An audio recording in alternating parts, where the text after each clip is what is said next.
jab, uppercut, leave you laid out on the floor. Try to duck and roll, hit and miss, now you counting stars. Should've practiced more, should've hit the mask, get out there more. Claim that you're the best. You gotta show me, son, actions over words, baby boy, is you real or what? Talking way too much, world come back sports, talking way too much, world come back sports, talking way too much, world come back sports.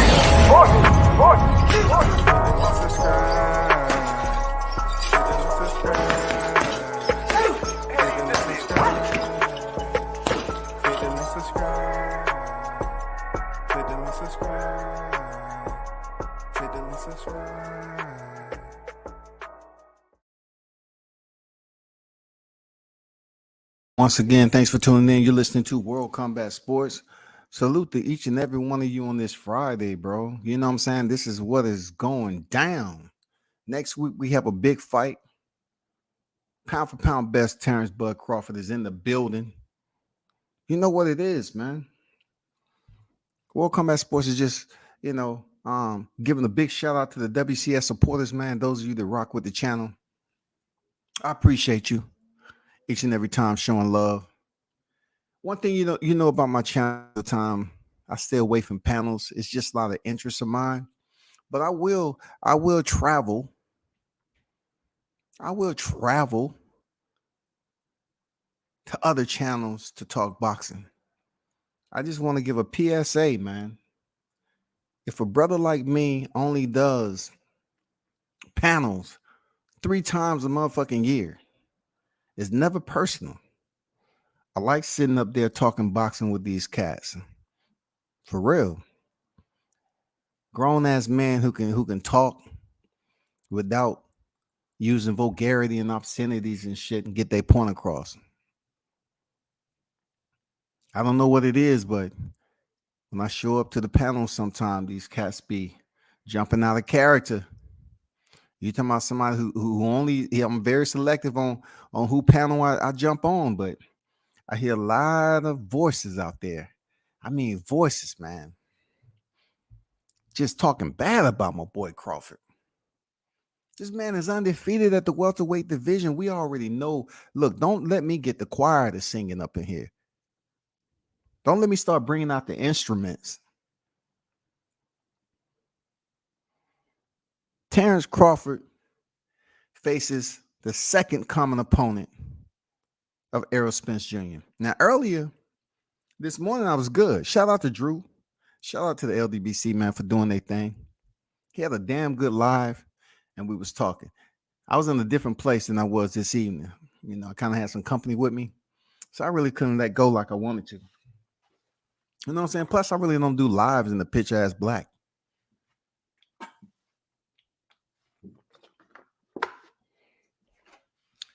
But let's get one thing understood, though, about WCS. Shit is never personal, but boxing is not the only thing I cover. All right? It's not. And believe me, I can tread water in both of them in the same conversation. It really don't make a difference. I cover boxing and MMA. So I ain't just covering MMA just off little news articles. What I'm trying to say is boxing conversations to me, MMA conversations are therapeutic because in order for you to learn from others and also enhance your knowledge about the sport, you have to go out here and hear difference of opinions. That's all this is. I don't sit up here and get off the mic and think about cats that I just sit up here and had a panel with. I don't. Real talk, I don't. Unless it was absolutely disrespectful and it was personal and for whatever reason shit went, left, and that's what it was. But I'm not going to say, it's a whole bunch of Bud Crawford haters. You know what I'm saying? It's a lot of criticism. It's a lot of criticism that's up here going on about Bud Crawford since he has an upcoming fight with Sean Porter next week.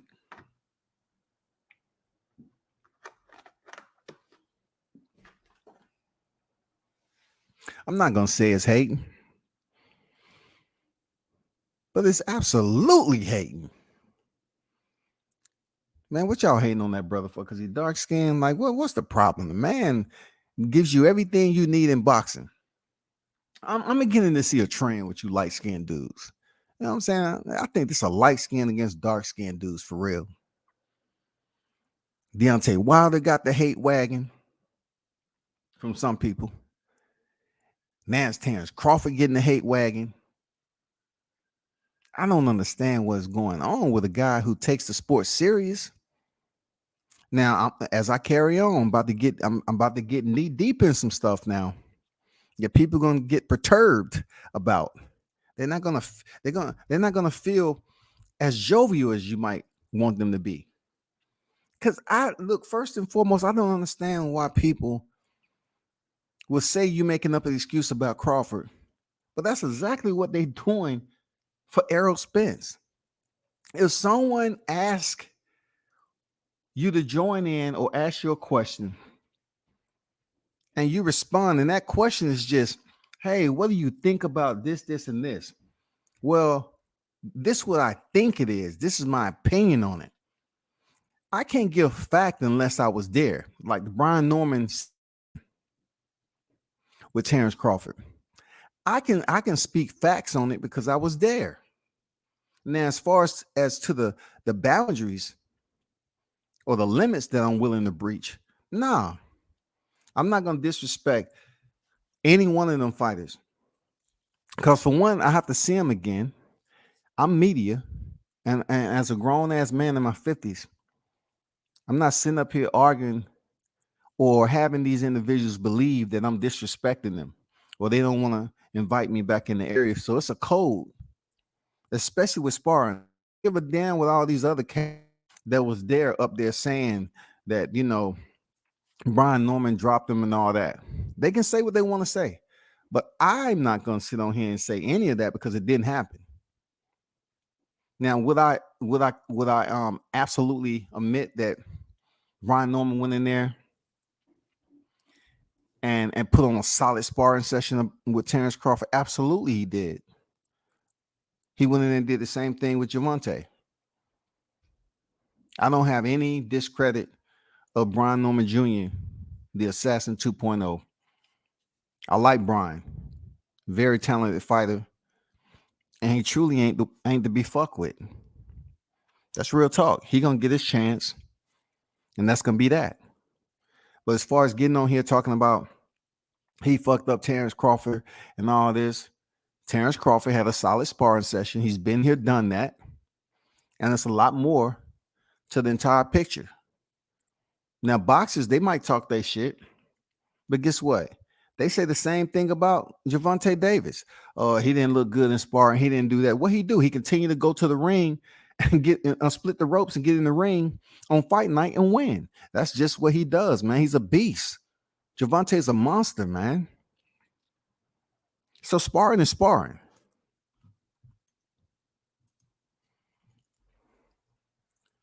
Andrew Charles on deck. How you feeling, bro?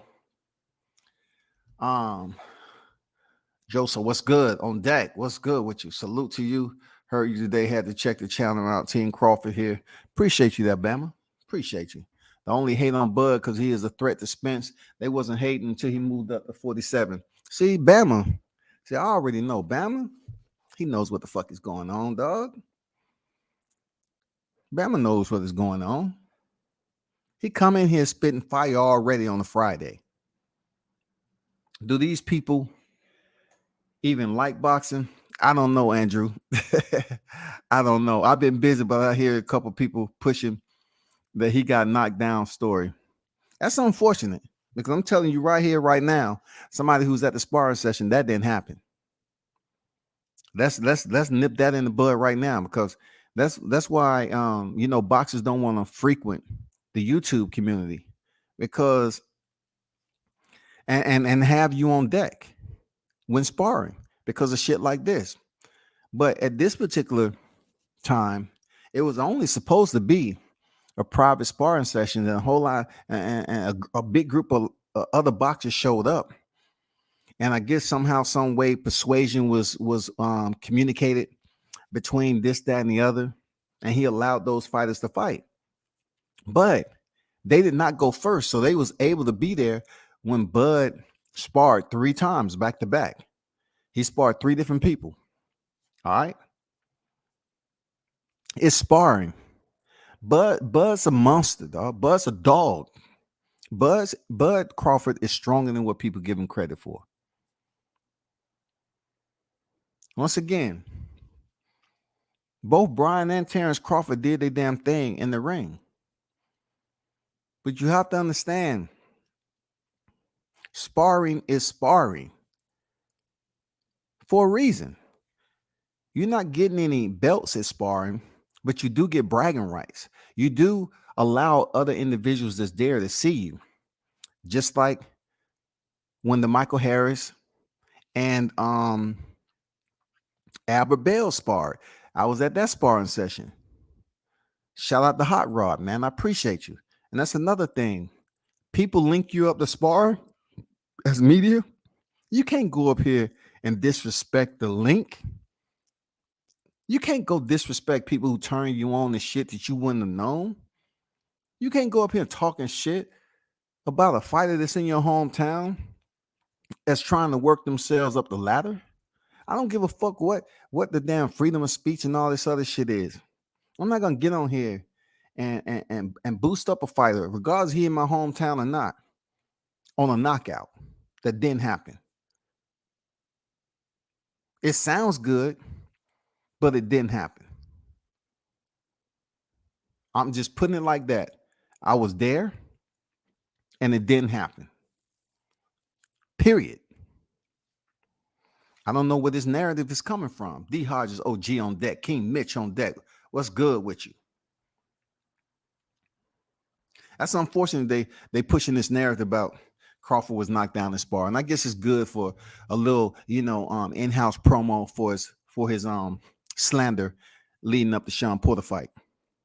But let's get to what's going on in the YouTube community. I don't think there's a large variety of people that support Terrence Crawford, primarily because he's not in the media as much, right? Neither is Errol Spence.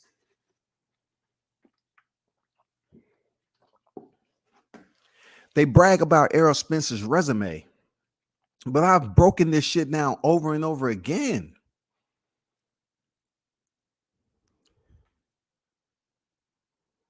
Errol Spence is up here fighting 2 common opponents of Keith Thurman when Keith Thurman already beat him. I don't have to dig down to the depth of the hole and start from there and then say, okay, let me climb out this bitch. No, we're talking about the grown-ass adults here. He fought 2 common opponents of Keith Thurman, the same fighter he was calling out and got mad and butthurt because Keith Thurman wouldn't recognize him or acknowledge his presence to give him a shot. He got pissed. But the constellation prize is that he ain't one of Keith Thurman's belts. All right? Be happy. That was the WBC. You fought 2 common opponents of his, cool. But God damn it, when it comes to Terrence Crawford, I don't know why people are looking at fighting Kell Brook. He was washed up. He was this. Well, after he finished, okay,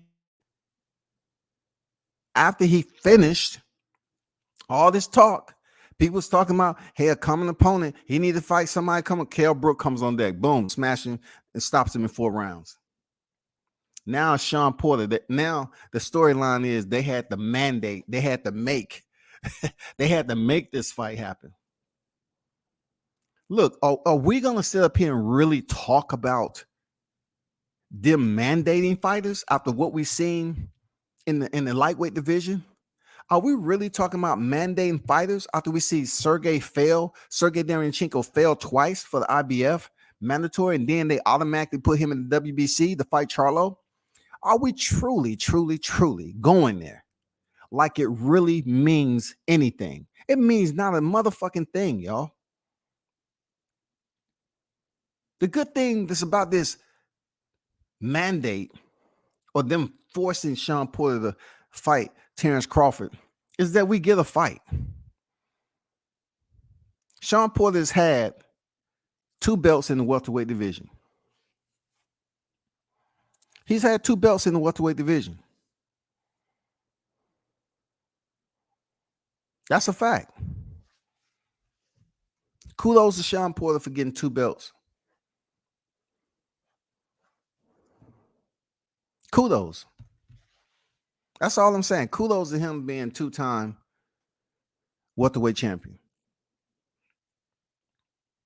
But through it all, why are y'all pretending that Sean Porter has all this power? Let me share screen for a second because this is getting out of control, man. I don't even like doing box rec shit. I look at box rec all the time, but I really don't talk about it on my freaking live, except every so often. You know what I'm saying? Every so often. So let me share something with you right quick. Let me see, Bama. Let me get these. Lamont on deck. What's good? It's so many Bud haters. It's sad, man. But watch when Bud beats the brakes off Porter, they'll realize, man, beat the brakes off him, man. Like going downhill, man. You finally you find out that goddamn, I gotta goddamn put my foot on the ground. That shit's gonna hurt. And then 9 times out of 10, you run into a tree. That's exactly what's gonna happen. He gonna make it look easier than what people think. Crawford by decision over Porter 8-4, maybe 7-5. Looking forward to a solid fight. Yes, sir. Yes, sir. I gotta put these comments up, man. I gotta go back up to Bama, who came up in here firing off from both sides of the holster. Andrew on deck.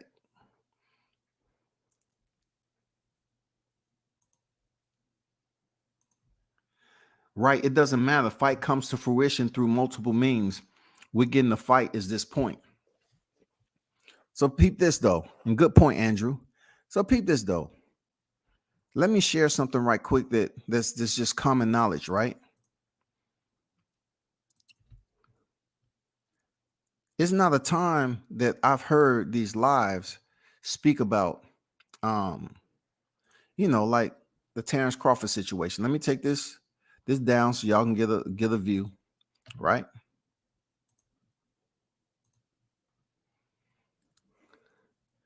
So I just want to show y'all something. Terrence Crawford is 34 freaking years old, right? He had 37 bouts, all by way of victory with 28 knockouts. He's set to fight Sean Porter, who has 3 defeats. All right. 3 defeats. Y'all know who those defeats was from. Kell Brook, who took his belt, Keith Thurman, and Errol Spence. 3 defeats. 3 defeats. All right. So let's take a look at when Terrence Crawford decided to come up in 2018 to face Jeff Horn. How many fights does Terrence Crawford have at welterweight? This is rehashed information. He has a total of 5 fights, y'all. He fought Jeff Horn, who was undefeated, who had the belt, which no one gives him credit for, right? No one gives Jeff Horn credit. They don't give Jeff Horn any credit for being a champion because Terrence Crawford went in here and stopped him in 9 rounds. But if I click on Jeff Horn box rec, right? And let's take it back down to before he fought Terrence Crawford, right? He fought Manny Pacquiao.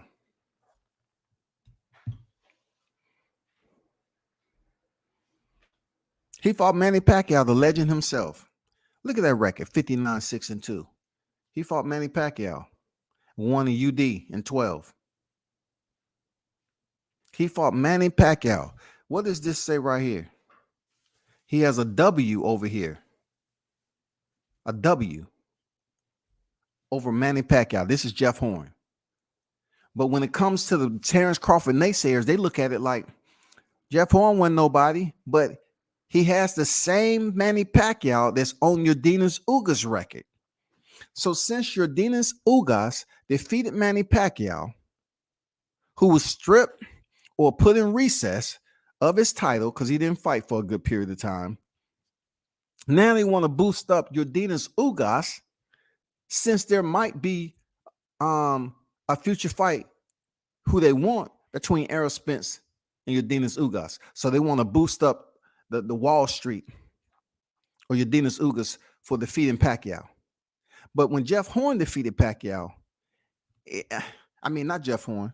Yeah, Jeff Horn defeated Pacquiao. It was trash. And then when Terrence Crawford defeated Jeff Horn, who defeated Pacquiao, all of it's trash. But when Yordenis Ugas to a much older Manny Pacquiao, they want to say, oh, that's great. He fought a legend. Good shit, because Manny Pacquiao was coming off the momentum a couple of years from defeating Keith Thurman.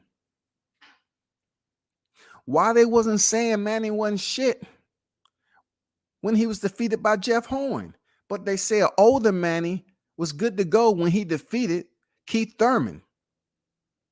I mean, you kind of get where I'm coming from. Like, it seems like a riddle, right? But that's the storyline, man. That shit is all truth. Like, how can you sit up here and act like Manny Pacquiao is only relevant to who provides him that status when he was his most competitive? Oh, he didn't look that good against Jeff Horn. Jeff Horn was fighting dirty. He just didn't look that good. But dang, an older Manny Pacquiao steps in there with Keith Thurman and takes his belt and gets a knockdown. Oh, man, he looks good. Oh, Manny Pacquiao, he's doing it. And then time rolls by. Manny Pacquiao didn't do shit.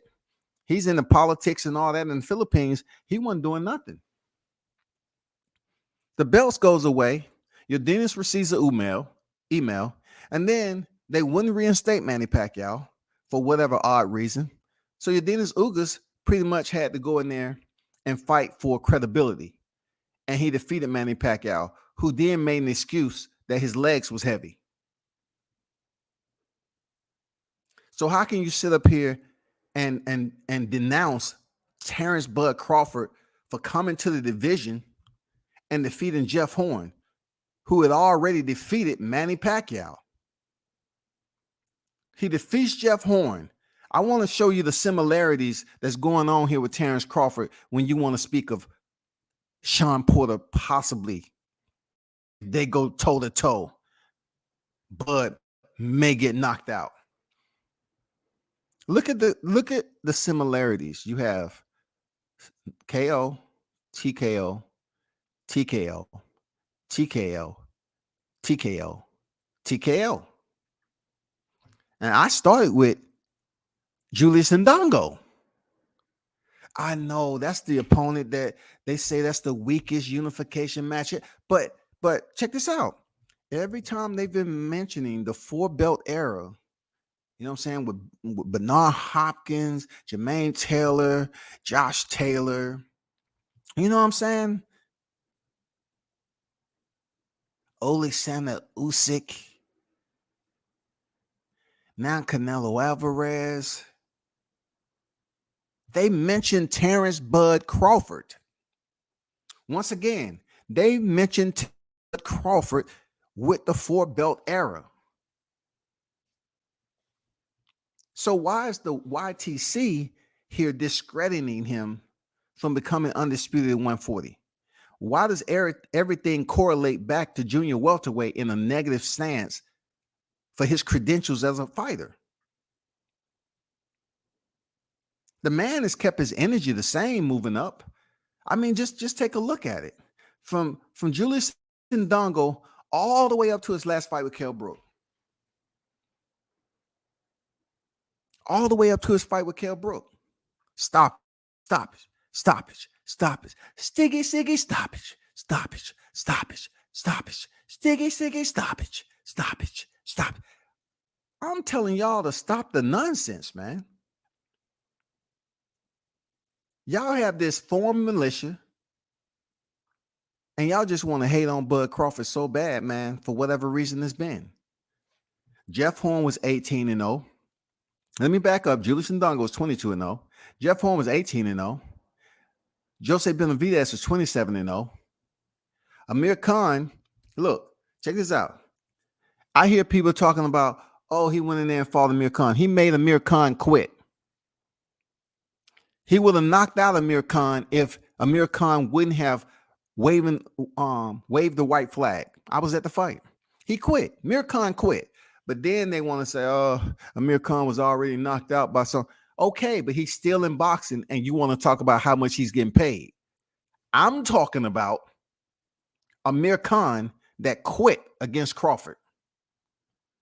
He quit, period. Crawford knocked down Amir Khan in the first round. Amir Khan knew at that moment he had fucked up. He knew at that moment he had fucked up taking that fight with Crawford. And then we go up to Kavaliauskas, 21-0. What was the damn talk heading in here with Kavaliauskas? He's a tough fighter. He's a very tough fighter. Go back to the amateurs. So if you was bigging this man up, the Kavaliauskas, once again, how did Terrence Crawford step in the ring with him, and all of a sudden he beats him? Now he ain't shit. Let me go back again. Julius Ndongo 22-0, Jeff Horn 18-0, Joseph Benavidez 27-0, Amir Khan 33-4, Kavaliauskas 21-0, and then Kell Brook 39-2. And we all know those two losses before Terrence Crawford was to who? Gennady Golovkin and Errol Spence. So how can Kell Brook, who moved up in weight after his fight with Errol Spence, be damaged goods? Well, if he was damaged goods when Terrence Crawford fought him, he was definitely damaged goods when Errol Spence fought him, because you want to look at the time period in between the damage being delegated up at 154. It was pretty damn close to when Errol Spence stepped in there at a lower weight class. So not only Errol Spence, fight a fighter that was already damaged, he fought a fighter that had to drop down in weight again. But I commend him. I commend Errol Spence for going over in the man's backyard and doing what he got to do. I commend him for that shit. I've always commended Errol Spence for that. But right now, you're not going to sit up here and tell me that just because he has a cool catchphrase, man down, you know what I'm saying? And you're going to look at Errol Spence's career as something that's incredible. Like, I have to go pull up Errol Spence. I have to pull up Errol Spence once again. And I'm not going through an in-depth breakdown of box rec. Believe me, people, I'm not. I don't have time on a Friday to do this bullshit, but y'all gonna get off my boy Terrence Bud Crawford. Errol Spence. Let me show people something again, all right? I want you all to pay attention, because I am no way, shape, or form an Errol Spence hater. There's not even energy like that. But I just want to show you what he was doing in his career when he was kicking rocks and doing whatever he was supposed to do. All right? Let's go down here to when he first started in 2012. What does that say? 149, right? Right or wrong? What is his second fight? 144? This fight, 148, 146, 149, 149 and a half, 147 and a half, 156. Let's count down. 1, 2, 3, 4, 5, 6, 7, 8. He's 8 fights in, and he has no idea what weight class he needs to fight at. 47, 53. Now we at 10 fights in. 56, 47, 53. Back down to 46, 3/4. 48, 48. Oh shit. Can it happen? At 149, 3/4. Back up to 151 and a half. 146. Up, back up to 152. Back up to 154 and a half. Numbers don't lie, right? Why y'all keep on bigging up this dude like he's did something incredible? While freaking Terrence Crawford was picking up divisions and world titles, this dude was up here bouncing around in weight classes with no guidance is what he's trying to do in boxing. Not until he fought this guy right here, Alejandro Barrera. He decided to stabilize his freaking presence in the welterweight division. And that's when you can see a consistency. 146 and a half, 145, 146, 146, 146, 146, 145, 147. And then, of course, Danny Garcia, 146. Is it facts or not? Is it facts or not that he's 9-0 as a welterweight? When y'all sit up here and take away what Terrence Crawford has did as a welterweight fighter, is it facts that Errol Spence was kicking rocks doing most of his career at welterweight, trying to decide what weight class he wanted to get disciplined? Not until Alejandro Barrera, he consistently stayed at that division.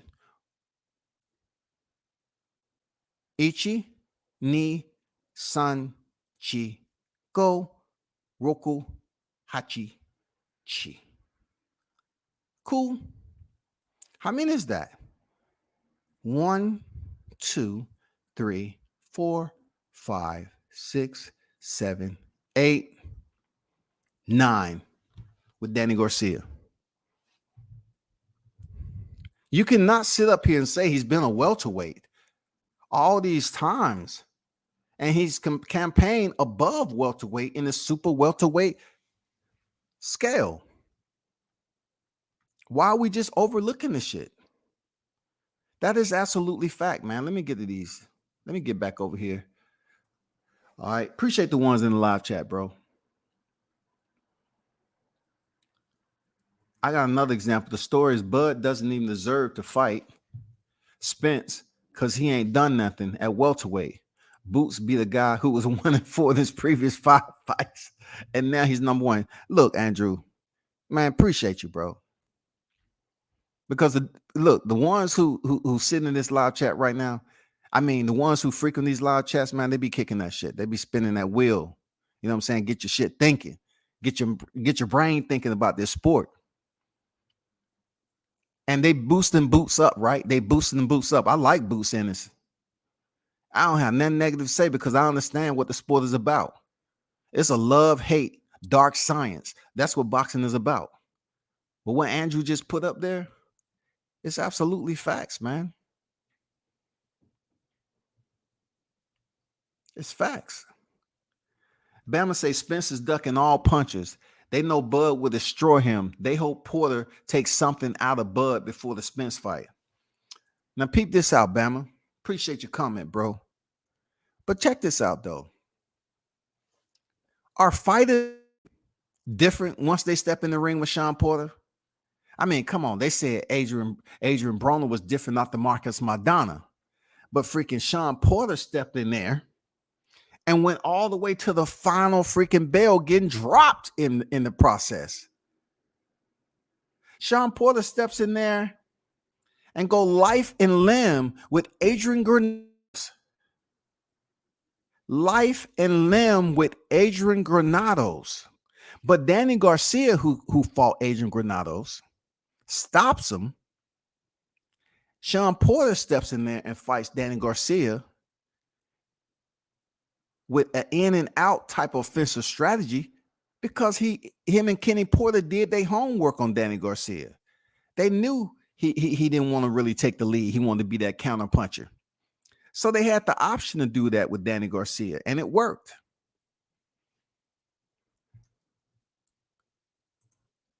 I rock with Boots too. I'm just pointing out the blatant hypocrisy of some of these guys. No, talk your shit, Andrew. For real. If you got the facts, put it in the motherfucking chat, man. Facts in the chat. Hashtag it. Facts in the chat. I don't believe half these people actually believe the garbage that comes out of their mouth. They just go along to get along. But I heard some stuff, man, and shout out to the brothers, man. It's no ill will. I gotta say that because I be getting people out of character for some reason, and this shit is really not personal to me, man. I'm just talking. I mean, I feel when they say they want the smoke, okay, let my mentality come over there for the smoke. But then when I come under to the smoke, man, fuck that.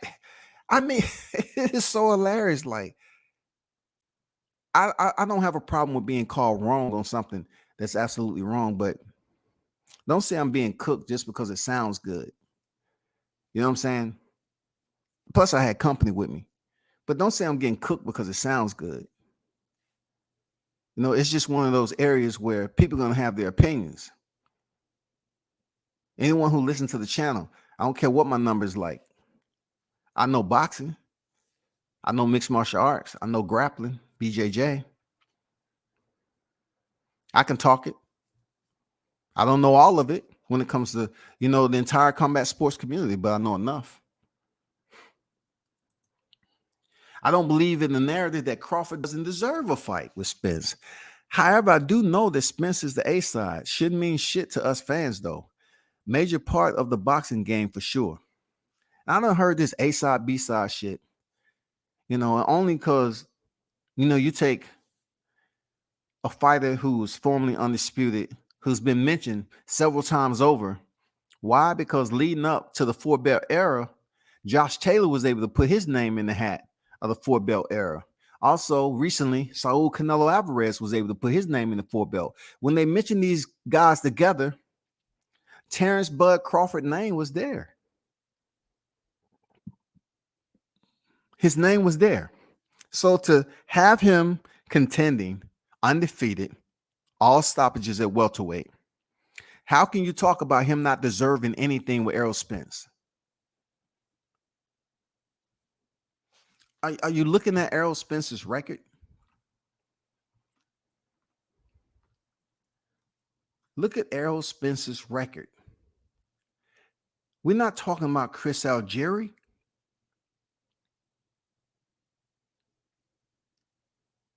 Somebody want to mention Leonard Bundu? Not in this conversation. Let's start with Kell Brook. Check. He went in the man's backyard. Check. Lamont Peterson. Okay. Shout out to Lamont Peterson. He took a beating and he was winky right with the high guard in that fight. You know what it was, man. Carlos Ocampo, it doesn't even have any type of relevance, period. Carlos Ocampo 22-0. They goddamn swung the one around and automatically Carlos Campo appeared in motherfucking IBF. Who the fuck is that guy? No one knew who the fuck Carlos is. If you're going to discount Jose Benavidez, you're going to discount Carlos Ocampo. You definitely going to discount him. At the fight, round one. He landed a two-piece on Errol Spence, and Errol Spence shut him down. And I drove up that motherfucker too. Mikey Garcia. You talking about a lightweight? You talking about a lightweight? For real, y'all talking about a lightweight. You give Spence credit for a four-divisional champion, four-divisional world champion, who was a lightweight. Coming off his fight with freaking Robert Easter. He's a lightweight. Don't matter if he's 39-0. He was a lightweight moving up for a paycheck. He saw something. He saw money. That's what he saw. He said he saw something. It was a paycheck. Okay, let's get it straight. So I'm still on Kell Brook. I'm not switching any type of energy from before. I'm still on Kell Brook. Check mark. I'm trying to find somebody else. Okay, Sean Porter. Sean Porter, former, IBF world champion. Boom. He steps in here and loses to Kell Brook. He steps in there, and goddamn lose to Keith Thurman. And then, keeps fighting his way up, steps in there with Sean Porter. Boom.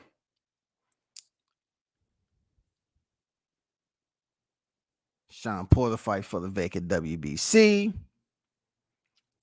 Both have a common opponent, Danny Garcia. Did what he had to do to pick up the belt. Errol Spence went life and limb with Sean Porter, earning a much-needed 11-round knockout. Else the fight might have been a draw. And then he fight the common opponent of Sean Porter and Danny Garcia and beats him up. So we have Kell Brook, we have Sean Porter, and we have a half in Danny Garcia. Danny Garcia's record is respectable. But let's get one thing straight and understood, as I've mentioned before. Danny Garcia has never defeated a world champion who had a belt at welterweight. I'm talking about he never fought for a championship, fought a champion who was currently reigning and defeated him at welterweight. He didn't. He fought for a vacant title, and then we all know what happened. Who took that title? Keith Thurman. So though Danny Garcia's resume is respectable, you have to take in consideration of what he hasn't done at welterweight. Come on, man. Stop playing. Stop playing, man. Let's talk about Sean Porter, this big monster that everybody's bigging him up to be. Let's talk about Sean Porter, who's 31-3. He lost to Kell Brook, Keith Thurman, Errol Spence. So therefore, you got to give him credit for fighting some big names. That is something what Sean Porter has done. Real talk. He's did awesome. For real. You look at his resume, he did awesome, man.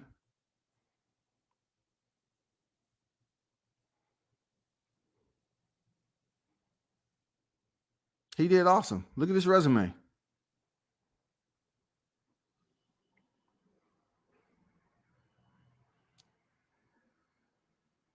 Look at his resume.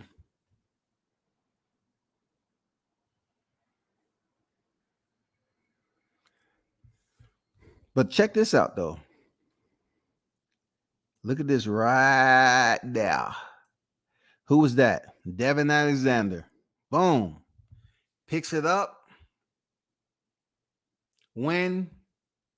Loss. He defended his IBF title. What? Once against Paulie Malignaggi and lost it against Kell Brook. But this is the beast, the monster. If he comes in there and fights Terrence Crawford chest to chest, head to head, this shit is going to be over. It's going to be a demise of Terrence Crawford. He defended his title once.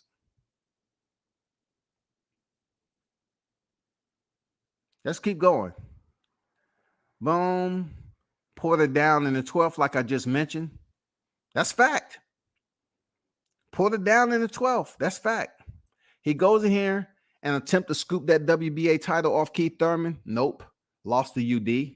Keeps going. Andre Berto, ninth round TKO. Went life and limb with Adrian Granados. All right. He steps in there for the gift. The gift, y'all. The vacant World Boxing Council world title. The gift of all gifts. He gets to fight Danny Garcia.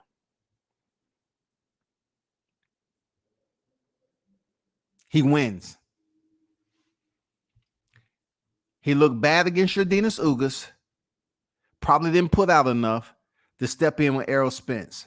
So he won the vacant WBC title and did what? Defended it once in a bad fight where he looked terrible, right? And he went in there with Errol Spence and lost it. Let's keep going. He goes in there and dances around with Sebastian Formella. Now let that sink in for a second. Just take a deep breath. I want everyone to find their center and just take a deep breath, relax, calm down. And I want you to play over in your head, Sebastian Formella. I just want you to say it over and over again. Sebastian Formella. Do you get any type of increase in pulse when you say Sebastian Formella? No, it gives you this sense of serenity and peace. Like you're really not in a tough situation. Sebastian Formella. Nothing really increases your heart rate or anything. You know what I'm saying? Porter went in there and danced around with this dude for 12 freaking rounds. And coming off Sebastian Formella, he steps in there with Terrence Crawford, and he's this killer. So let's go back down once more and go over the killer's resume. A UD with Sebastian Formella. Exhale, breathe in, breathe out. Oh, you found your center. Awesome. Let's go back down again. Errol Spence, potentially fight of the year candidate. Awesome. He lost. Okay. Yordenis Ugas looked bad in that fight, but that was a split decision loss. All right. Why was it so close? Danny Garcia, unanimous decision for the vacant WBC. Unanimous decision, not a TKO. UD, not a knockout. Come on, bro. Come on. What the fuck are we doing, man? Why y'all just come up with these narratives, man, and put motherfucking cream on top of piss and call it a Sunday? Like, what the fuck is going on? What is this about, yo? Y'all hype up Sean Porter, common opponent of Errol Spence. So it's one of Terrence Crawford's best names that's going on there in the welterweight division. Yes, sir. And many would say in his career, okay, cool. Don't you supposed to step up your level of competition sometimes when you increase divisions? You know, you go to a division where you have bigger names. Well, guess what? That's where Terrence Crawford is right now, welterweight division. It has a lot of big names in that division. But for you to hype up Sean Porter, who defended both his IBF and his WBC title once before losing it, he successfully defended his title once. But yet the division champion. Look at his resume. Yeah, look at his resume. We're talking about a guy who's praised for defeating Alexander Usyk. And then I had somebody say that he fought Danny Jacobs too. Who am I to sit up here and talk about Danny Jacobs in this conversation? I highlighted Alexander Usyk because he was former undisputed cruiserweight champion. He was currently the heavyweight unified champion. Who did he fight? Chase Witherspoon and Derek Chisora? Why shouldn't I highlight him before Danny Jacobs? Get the fuck out of here. I'm not highlighting Danny Jacobs. It's levels. Just because I don't go ahead and debate and argue all the time, hey, it doesn't mean I'm not somewhat inclined to know what's going on with the sport. All I'm saying is y'all up here big up damn Sean Porter when he's a guy who hasn't defended his title. He may have had two world championships, but he haven't defended his title at least two times. He's defended it once, and then he gave it up. Defended his WBC title once and gave it up. Mention the names he's been in there with people praise him for. Oh, man, he's been in there with some big names, man. You know, come on, Kell Brook. Oh, is that right? So Kell Brook is a big name for Sean Porter, and he lost to Kell Brook. Oh, I get it. So when Errol Spence goes in there and fight Kell Brook, he's big, right? He's big time. Oh, you talking about the same Kell Brook that was coming off a thrashing against Gennady? Oh, I got it. So the Kell Brook that moved up for 3 fights and came back down and fought Terrence Crawford, and Terrence Crawford stuffed his ass in 4. I got it. He ain't shit, huh? He damaged goods now. I got it. I got it. Truly, I get it. I get it. So coming off this tremendously intense fight with Sebastian Formeller, find your center, relax, you're at peace. We're talking about Sebastian Formeller. He fought him in August 2020 during the year of the pandemic. Now, Sean Porter returns after sitting on his ass doing commentary, talking shit, talking about a fight being fixed with freaking Kell Brook. Now it's time for you to go in here and show us how you can fix all these narratives of the Errol Spence the Errol Spence fans, the Terrence Bud Crawford naysayers. If the fight was fixed and you're going to basically go against the grain and slander someone that you're supposed to be friends with and say, oh, you believe the fight was fixed, then it's up to you to go in there and prove that. Next week, it's up to you there, Sean Porter. Bring you, your big ass tie, and I think one of the funniest thumbnails I ever seen on that shit was BFTB. Shout out to BFTB. His thumbnail game is astronomical right now. But he had a tie on Sean Porter. That shit was absolutely hilarious, dog. King Mitch says, I believe this fight between Porter and Bud wouldn't be happening if WBO didn't mandate the fight, because Crawford really doesn't consider Porter a top guy. He already said Thurman's bigger fight. Thurman used to be the unified champion. He was one time. You know what I'm saying? Thurman was a different type of dude. He was one time. He only has one loss. We know that, against Manny Pacquiao. I think more people gravitate to Keith Thurman. He can talk and promo a fight, Mitch.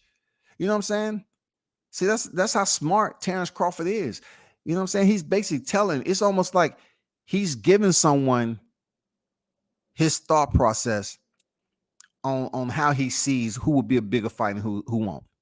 He's giving you his honest opinion. But yet people criticize it because they want to see Sean Porter, who just came off Sebastian Formella last year. They want to say all of a sudden he's going to go in there and do all this damage to damn Terrence Crawford. I mean, through it all, Errol Spence walked away from that fight.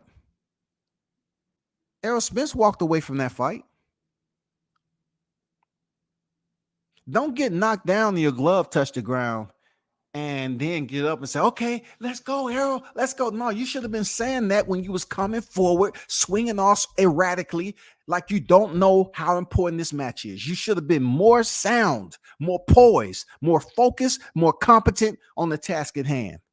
If you would have beat Errol Spence, your shit goes to a whole nother level. You would have beat Errol Spence, your shit goes and levitates to a whole nother level. But once again, you came up short there, Sean Porter. And now you have individuals, just because you fought Errol Spence, you have individuals giving you credit off the momentum of Errol Spence that you're going to come over here and fuck with Terrence Crawford. Sean Porter, you might fuck around and send Terrence Crawford to a whole nother planet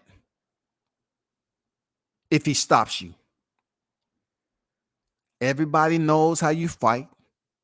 You're not coming in here with that goddamn Danny Garcia in and out shit. You're not coming over here dancing around the ring like you did Sebastian Formella. No, you're going to get this work. You're going to get this work there, Errol Spence. You're going to get this work there, Sean Porter. Both of y'all in recession is going to get this Terrence Crawford work. Now, I don't know too much about Errol Spence getting the work, but after Terrence Crawford go up here and smoke out Sean Porter, it's rumor, coming out Errol Spence's mouth once again that he's going to be in the building. He's going to go up there. So what? Weren't you the same one crying after your fight? When you say, I don't know why Terrence Crawford is here. He said he didn't need me for his career. Why is he here? I don't know why he's here. So don't you think what the people want to see? No, this is the commentary. Don't you see, hey, Errol Spence, don't you see what the people want to see next? A fight between, you and Errol Spence. I mean, you and Terrence Crawford. Because every time people speak to Errol Spence, they mention Terrence. Thank God for Terrence Crawford being in the welterweight division to make Errol Spence relevant. Thank you. I appreciate it to make him relevant. I appreciate it. Real talk. But good point there, King Mitch. Thurman ain't fought in 2 years. Well, check this out, Mitch. Pacquiao, the same. And Pacquiao went in there with Yordenis Ugas with people believing, it's Manny Pacquiao, it's Manny Pacquiao, it's Manny Pacquiao. How many losses did Manny Pacquiao have heading into that fight? And people still believe Pacquiao was going to go in there and defeat Ugas. Seeing what he was able to do with Sean Porter, they believe Pacquiao still had it and they was rooting him on. He loses, and then Ugas find himself in the line of fire with people saying, "Oh, Manny Pacquiao, he's old. His legs was heavy, probably overtrained, and all this other bullshit." I don't give a damn about Keith Thurman with 2 years out. That's his fault. Oh, my fault. My fault. God damn it. I keep forgetting. That's Bud's fault too, right? Because the reason why it's Bud's fault, because I'm hearing that he tried to lowball fighters. Like Bud Crawford is criticized for not having good business and re-signing with Top Rank, but yet and still they act like he's the one that's up for doing business with these fighters. Like Bud Crawford is the one who's saying, nah, just get $1 million is cool. $1 million is cool. That's it. And then it hits the news line. Bud Crawford offers Thurman $1 million. Did he offer Thurman, or his advocate, his voice, his manager, his promoter, whoever offered $1 million? Because money seemed to be a topic of discussion with some of these people. They want to get in the money issue when it comes to Bud Crawford. This man can do nothing right in the eyes of these boxing fans on YouTube. I'm being grouped in the Bud Crawford fan base when I don't even know what that fan base is, because the guy rarely talks to media. And every time I turn around, people up here criticizing Bud Crawford for something. He don't talk to the media. His resume sucks. He ain't did shit in his career. Sean Porter's gonna be his best opponent to date. He's ducking Errol Spence. He said he don't want no smoke with Errol Spence. Da da da da da da. The man basically was kind enough to say, I don't want a broken Errol Spence coming off an accident. And Errol Spence, believe it or not, he said he didn't need no tune-up, right? But I promise you this, Errol Spence wouldn't have fought no Crawford coming off that accident. I promise you that. He wouldn't have fought no Crawford coming off that accident.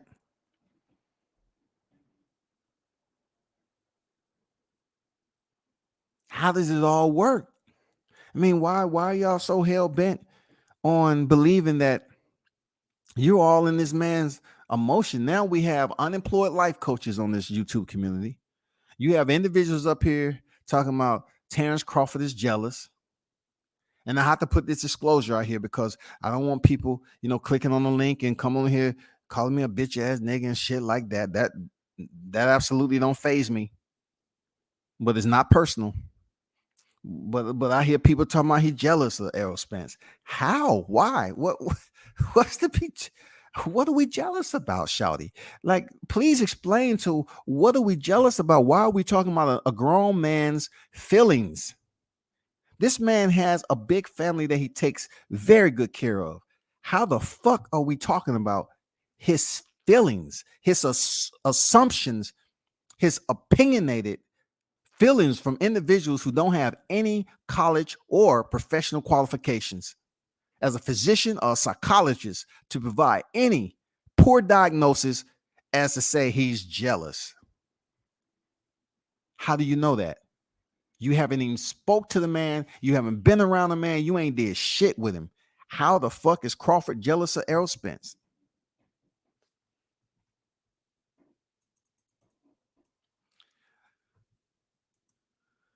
Porter got the fight because Virgil Ortiz. Let me get this box rec up here, because this box rec, man. This box rec's a Sean Porter. It is what it is, man. I'm not even gonna get into Errol Spence tonight. It's not worth it. But my main point was bringing up Terrence Crawford. You know what I'm saying? 37-0, 28 knockouts. Just so y'all can see what I've been telling y'all forever and a day. From Julius Ndongo all the way up to Kell Brook. Didn't even go the distance. Period. So Porter, let me stop sharing this and get back. So Mitch say Porter got the Virgil Ortiz and his team understands for Crawford. Yet remember, Ortiz bumped Porter out of the #1 spot earlier this year. See, how can Mitch be sitting up here spitting his facts? Virgil Ortiz went in and took that punishment, right? And they said,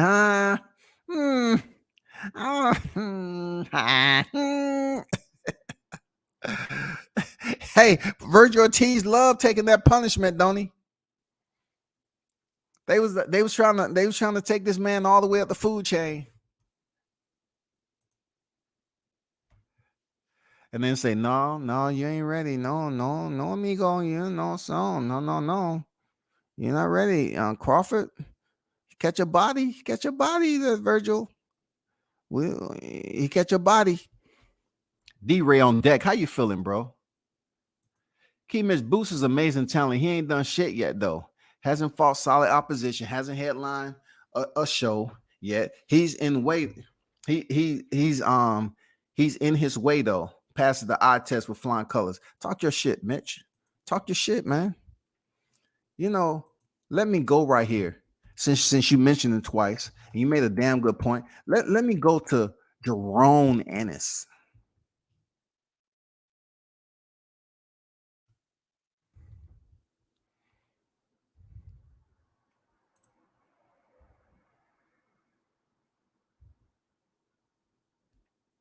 Jerome's and it's 28 and 0. Record by the numbers, by the eye test, like Mitch just said, the shit looks great.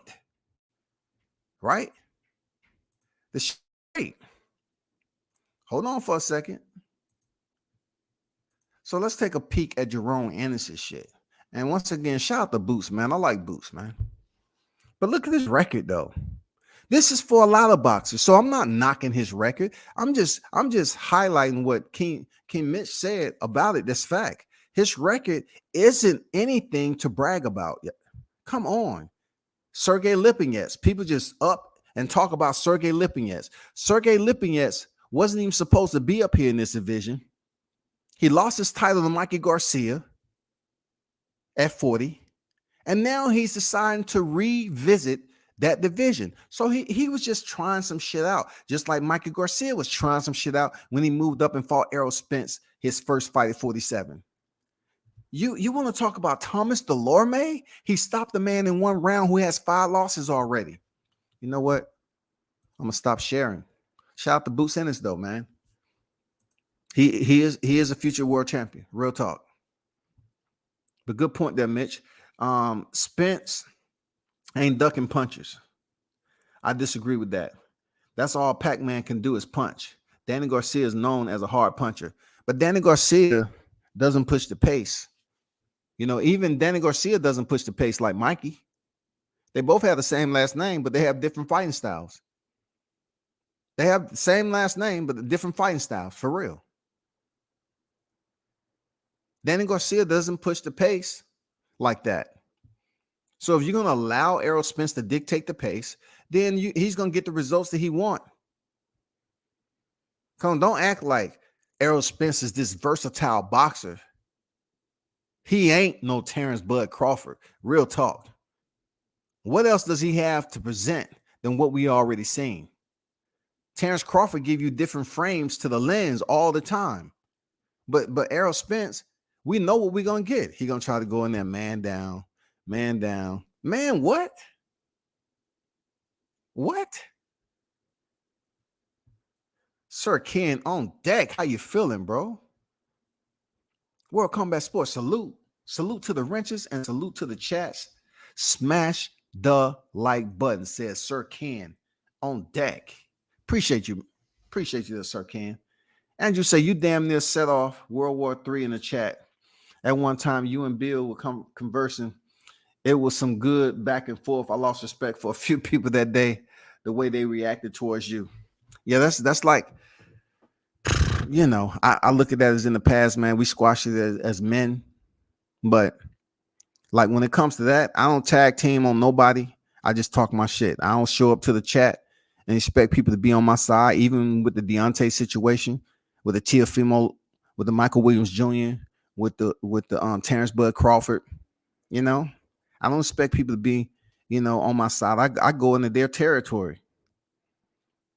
You know, that's heavy fans for whoever. But, you know, people see for themselves, man. You know, don't come in here talking I don't know shit about the boxing. That ain't going to work. That ain't going to work.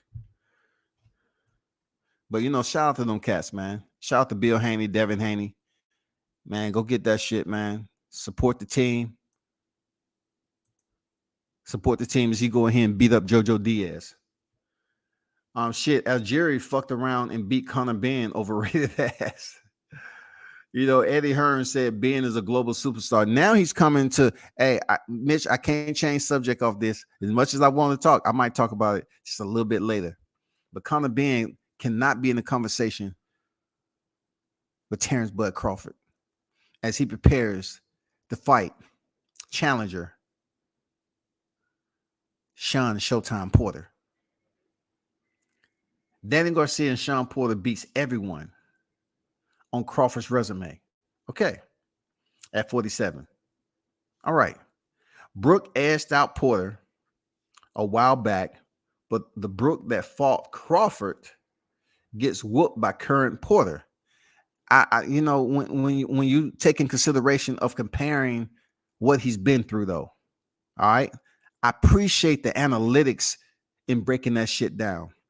But when you give these linked up analytics to say the Brook that fought Crawford, I have to stop right there and say the Brook that fought Errol Spence, the Brook that was bashed and beaten by Gennady Golovkin, that dropped down in weight and fought Errol Spence, had already been damaged at 154. So that Brook goes up, comes back down, and faces Terrence Crawford. So therefore, you cannot say that Porter goes in there and dogs out a fighter that he's already beat. He's been in the ring, Mitch. He's been in there with Porter before. So if you're going to give that summation, you're going to have to give it for Porter too. You're going to have to say Porter ain't the same fighter from what the punishment he took with Errol Spence. Last time I checked, 11 rounds, his eyes are in the back of his skull. So if you're gonna devalue Kell Brook, you're gonna have to devalue Sean Porter. Because both of them guys fought, and one guy came out the winner, and it wasn't Sean Porter. So coming full circle right now, you're trying to say that the Brook that Crawford fought whooped by current Porter? How have you seen Porter get any better besides picking up a vacant title? Fighting Danny Garcia, who just got his ass whooped in a one-sided affair with Errol Spence? Don't say I don't provide you the luxury there, Mitch, but come on, man. That shit sound good. It, like you said, it looks good for the eye test. And look, the first half you said, okay, I can go with that. Danny Garcia, Sean Porter beats everyone on Crawford's resume is what it is, man. That's boxing. It's a lot of boxers, just like Boots Ennis. Are you saying the same thing for Danny Garcia and Sean Porter? Are you saying the same thing? Danny Garcia, Sean Porter beats everybody on freaking Boots Ennis resume.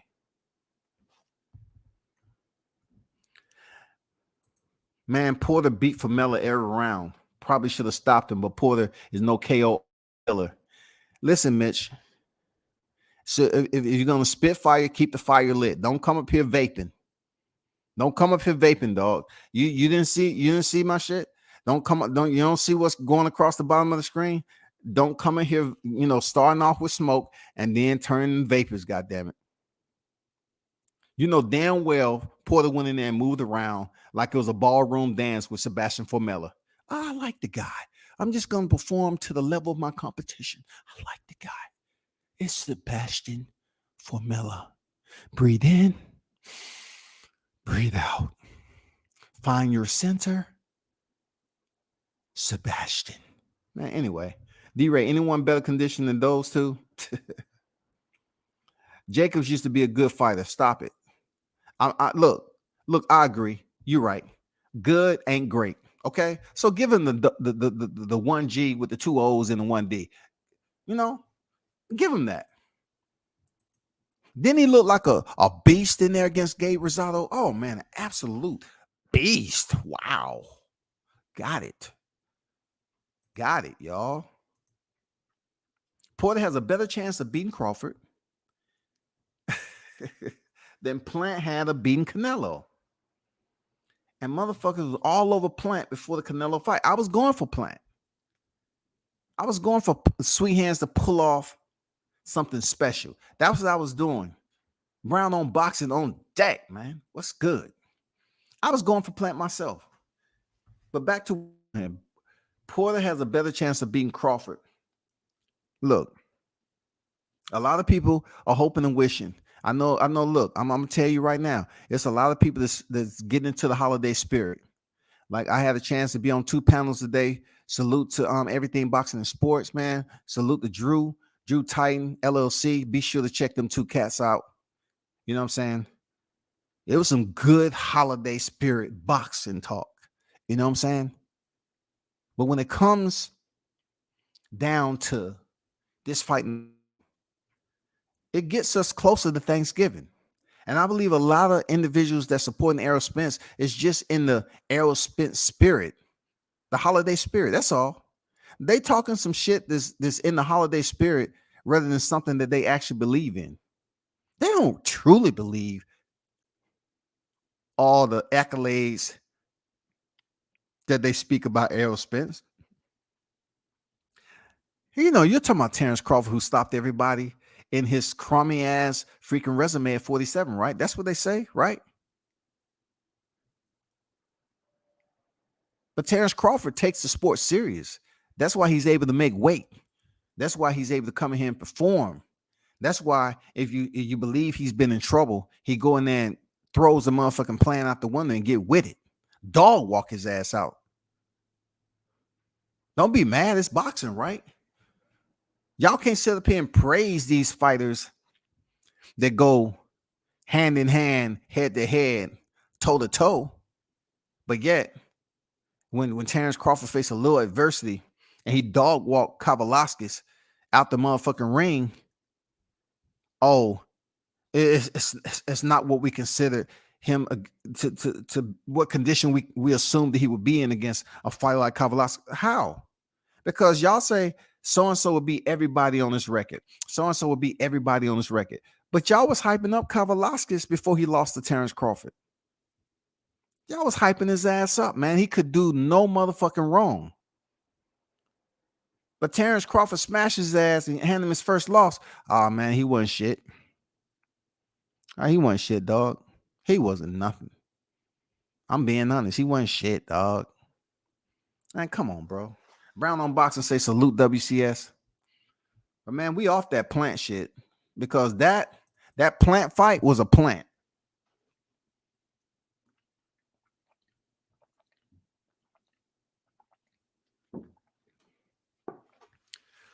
I'm gonna call it for what it is. Bro. Plant was in there conversing with Canelo Alvarez in the 9th round. That's bullshit. He wasn't tired. None of that shit. And then he decided to pull a Sergey Kovalev. And then all of a sudden, he gets ramen noodle legs. He jogs from one corner to the next, y'all. Straight line, putting on a show. And the Oscar goes to Caleb Sweet Hands Plant. Accepting this award for Plant is. Come on, man. You're conversing with your opponent and you all are fighting for the first ever. Oh my God, man. Super middleweight undisputed world championship. And you're saying, I'm pretty good, huh? What do you think? Pretty good for this. What was Sean Porter on that? What was Sean Porter when he was talking about fix? What was Sean Porter on this fight right here? Where was Sean Porter on this fight right here? How can Caleb Plant be conversing? Man, I said I wasn't going to talk about that shit. I'm out. I'm done. I'm getting off topic. David Waite, like he called up on short notice. David Waite, like he called up on short notes. I'm trying to figure out what you talking about. L Dub Boxing in the building. Salute to you, my brother. On deck. Appreciate you pulling up, L Dub. Sir Ken, Boots was considered the main event. Our Carissa Shields fight was postponed here in Flint. I mean, I like Boots Ennis, man, for real. No, nobody's gonna tell me different. That's a future world champion. I like Boots Ennis, man, for real. What's not to like about Boots Ennis? He wants the smoke. He wants to fight the top competition. What's not to like about this guy? He was locked in the Victory Boxing promotion for a little bit. He had to go to court. He finally, was able to spread his wings, and I'm happy he's able to get these big fights now. So Boots Ennis is coming, and he's coming with a vengeance. You know what I'm saying? I said this a while ago, like several months ago. It's going to be a changing of the motherfucking guard at welterweight. It's going to be a changing of the game. So whoever's talking about Errol Spence unifying the welterweight division, I don't see that shit popping off anytime soon. Whoever's talking about after Terrence Crawford beats Sean Porter, then Errol Spence jumps in the ring and do all this shit. It ain't gonna be a damn thing, because when you have dudes apologizing you online, that's all you got to do. That's how you move. That's how Bud moves. He don't need to go through all the theatrics. These motherfuckers know who he is, man. Come on, dudes be apologizing to Bud online. You mad at how old boy moved, but he get that shit. He get that respect, don't he? Bud don't say much, but when he does talk, people listen. When Bud leaves, they talk again. Seriously, I mean, what they talking about? Bud ain't this and Bud ain't that, man. Come on. Seriously, Bud is jealous of Errol Spence. What? Bud has never jeopardized his freedom with his family by absolute negligence.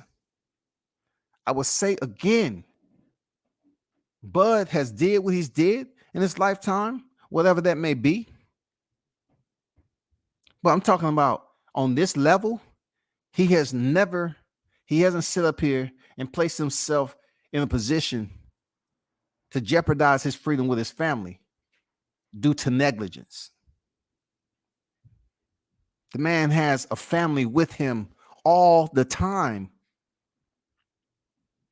What's not to like about a man taking care of his family, bro? Bama say, ain't no man down. Spence ain't had a knockout in years. Man, talk to him, Bama. Talk to him. Just please. Y'all listen to what Bama's saying, man.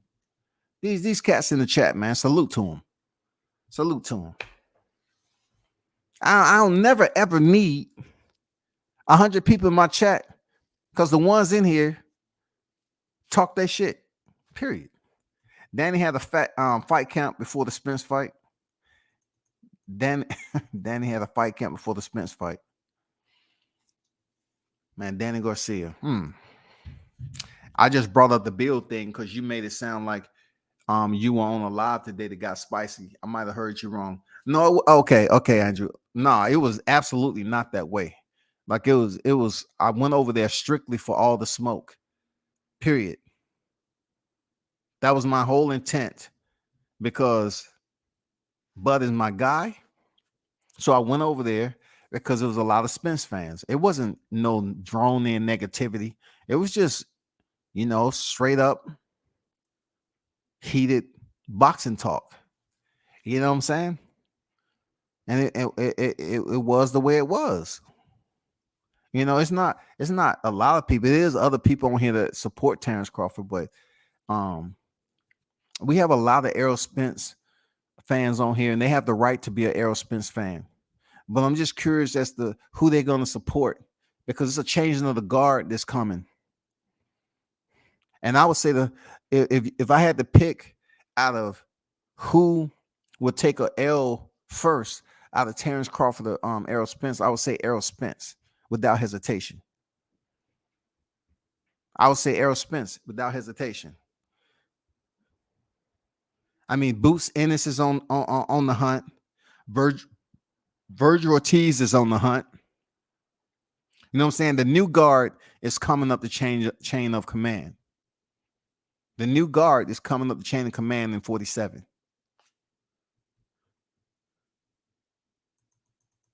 That's why it's going to be very difficult for Errol Spence to unify the welterweight division. What he would like to do is pick up the WBA strap if it's still available from your Dina Ugas. I'm talking about Terrence Crawford or Errol Spence. I would rather both of them have 2 titles like Jose Ramirez and Josh Taylor so they can fight for all the crowns so we can get it over with. Maybe Errol Spence can do something his stablemate wasn't able to do. And for what I'm hearing, that's not even the same no more. But hopefully Errol Spence can be able to at least, do something special before he leaves the welterweight division. Now, granted, if Errol Spence is able to unify the welterweight division, it won't be because Terrence Crawford is still WBO champion. Terrence Crawford might have moved down or moved up in weight. And then Errol Spence may say, you know what, I think it's time for me to get that belt right now. I'm going to get that one. Yeah. Man down. I'm going to get that belt, man down. That, Errol, if he unifies the welterweight division, it will not be when Terrence Crawford is still WBO champion. It won't be, y'all. It's going to be after Terrence say, you know what, let me go up to 54. Let me go to 54. I would rather see Terrence move up and try to pick up a 4th division rather than stay up here and deal with the continuance of Errol Spence this, Errol Spence that, and then, Errol Spence put a tweet out and say, oh, we're going to see who ducking who on this. Oh, shit, Errol Spence going to show up to the fight. And what? Nobody in Terrence Crawford's circle is worried about Errol Spence showing up in the ring. Nobody, dog. Look, Terrence Crawford rolled with about 15 easy, just minimal. I mean, look, I don't know how they all get there, but Terrence Crawford is never alone.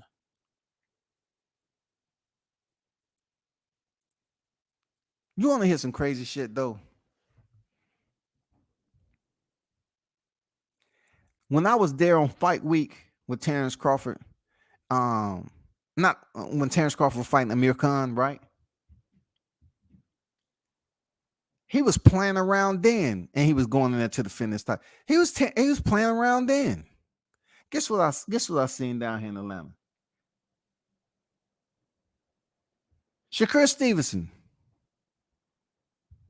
He's about to go in there the next day and fight. I'm telling these guys are built different. He's about to go in there and hearing for a championship the next day, right? He's in there wrestling. Him and Terrence Crawford are wrestling. I mean, they cut from a different cloth, man. These are playing around.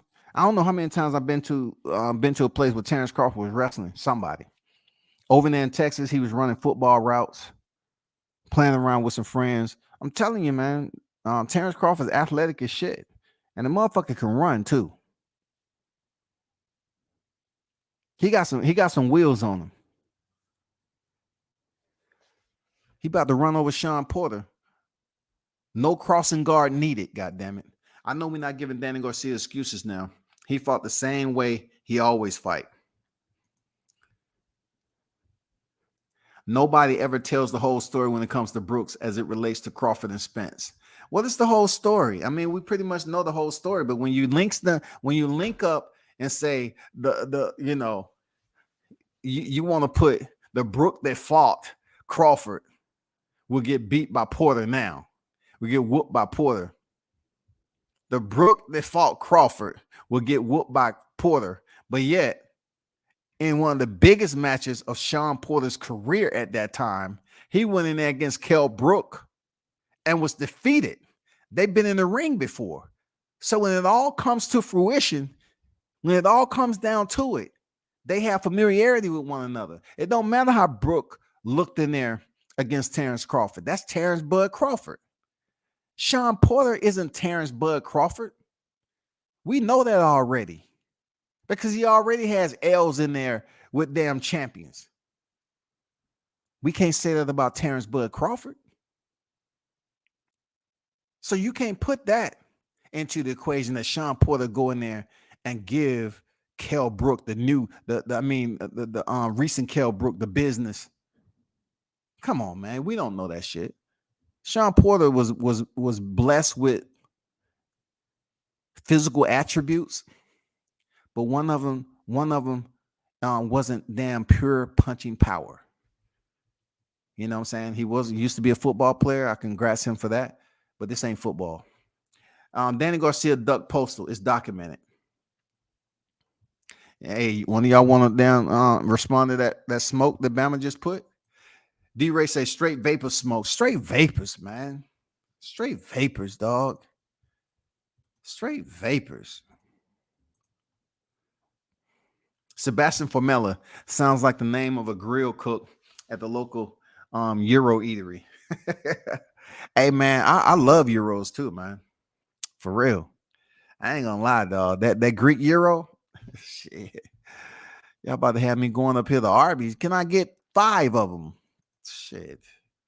It's hard to get hyped up just saying Sebastian. I'm telling you, man. You put on some nice, slow music, and that's it with Porter Formella. He went in there and danced around with this month for 12 rounds. Ballroom dancing.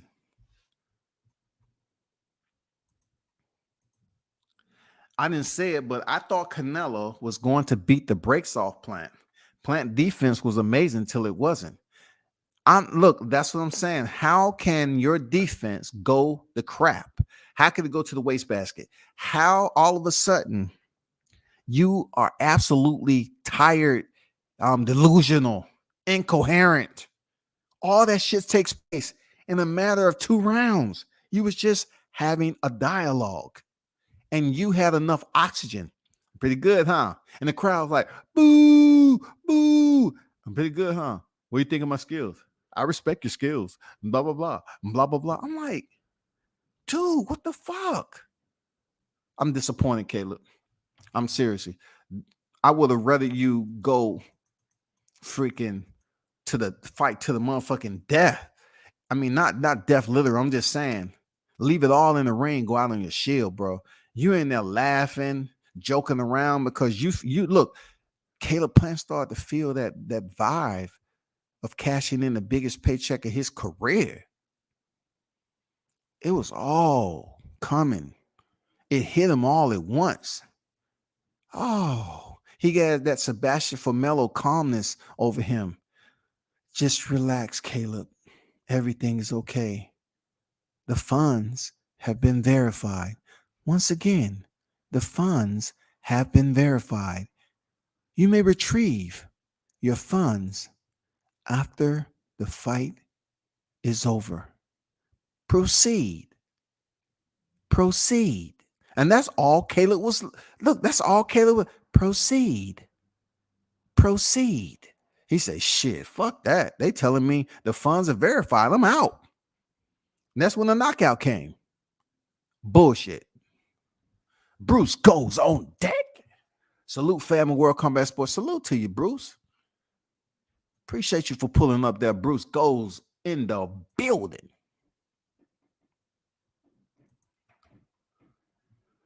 Bruce goes everywhere. Salute my brother, fam, blessing. Yeah, salute the Bruce goes, man. Andrew said, I think Plant meant to calmly walk to his corner, but his legs. Stop it. Stop it, Andrew. Stop it. This mug was literally jogging. Come on, bro. And the Oscar goes. No, I don't believe that shit, man. I don't believe shit. Cause look, the referee was giving an account afterwards. And that shit was crazy. Your boot's gonna whoop a lot of ass for the foreseeable future.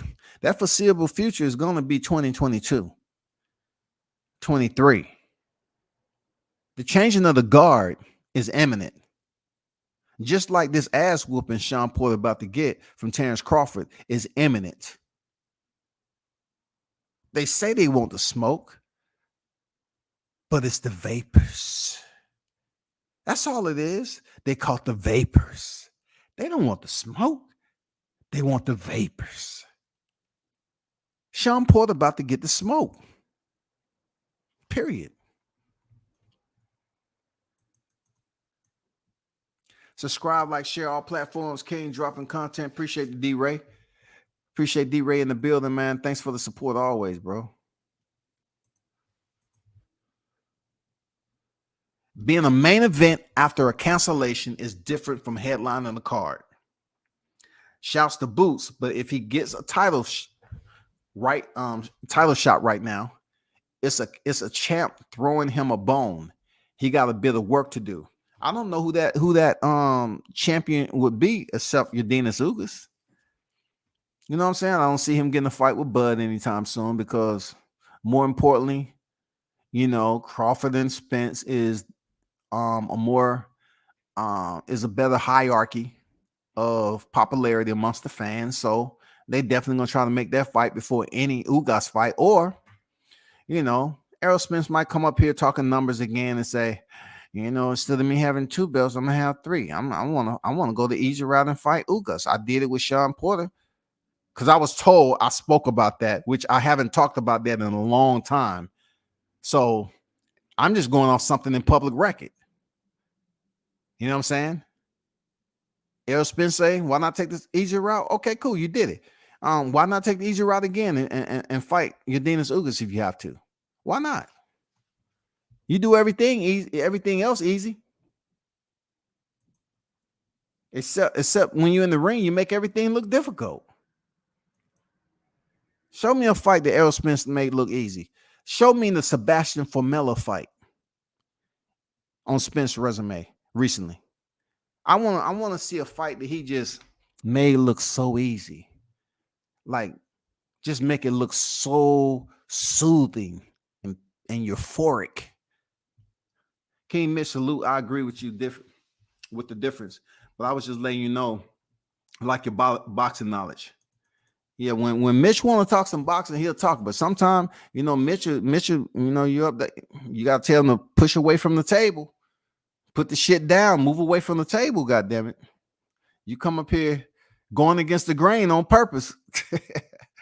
I bullshit you not. I'm going to be up here goddamn semi-trolling sometime. As much as I want to see an undisputed welterweight, I would really get a kick out of seeing Spence move up only to find Bud waiting for him. Man, see, here we go again talking that. That'll be great to see them in 154, huh?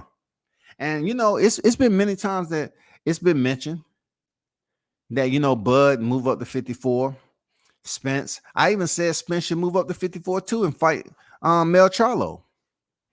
What's up with these black fighters want to sit up here and have friends all the time?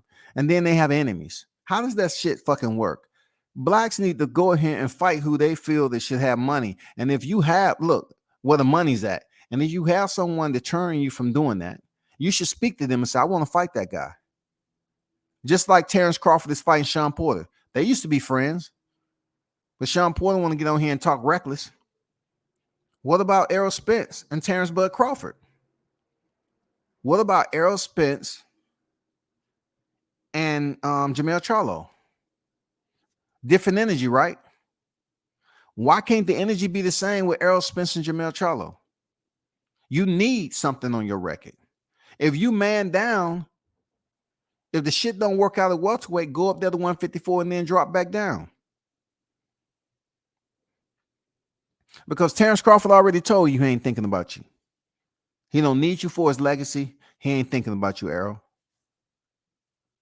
So go up to 54. Fight Mel Charlo because he got too much time on his hand. You know, Jared Hurd already done popped him in the jaw, so he might be on light duty. You know what I'm saying? He might be on light duty for a minute because Jared Hurd pushed Mel Charlo out the way. Move, little youngin. Move out my way. Pop. He touched up Mel Charlo, who was in the back. Let me tell you something that's clear down here in the South and what I experienced, right? It is in other places too. I don't want to dispute any other place that's really about that smoke. But I'm going to tell you this, right? Jamal Charlo was pushed by, this is his family, right? Jamal Charlo was pushed by an individual who was a professional fighter, formerly unified champion, to get to Jamel Charlo, which is the twin brother of Jamal Charlo. At that time, Jerry Hurd didn't give a fuck about what Mal Charlo was talking about. He pushed his ass out the way and slapped Mel Charlo. Then Mal Charlo proceeds to put his drink down. Who gives a fuck about a drink? Now, if you was drinking water, then it wouldn't freaking matter. You would have wet his ass up. If you was about that, you would have said, what the fuck you, boom, wet his ass up. But you was probably drinking some mimosa or a motherfucking Henny, or whatever. But Mal Charlo set his cup down, y'all. That, to me, is the gap space between real and pretending to be real in tough situations. That is the gap space. Space where someone understands what the threat is and they decide, you know what?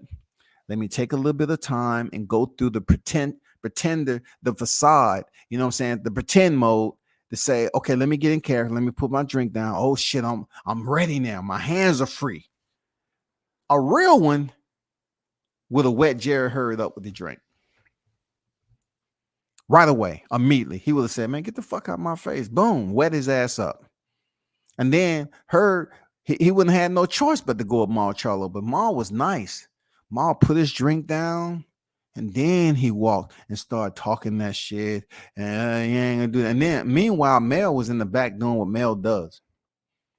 He thought somebody said Brian Castano, so he was looking around the damn arena.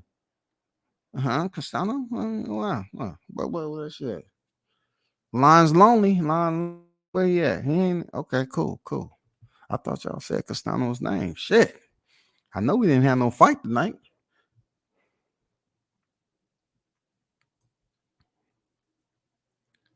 Kell Brook was winning against Triple G until he was D-Ray. Please. I mean, Kell Brook, he was doing good against Errol Spence. You know what I'm saying? I mean, let's be honest. He was doing fairly decent against Errol Spence too. He got stopped.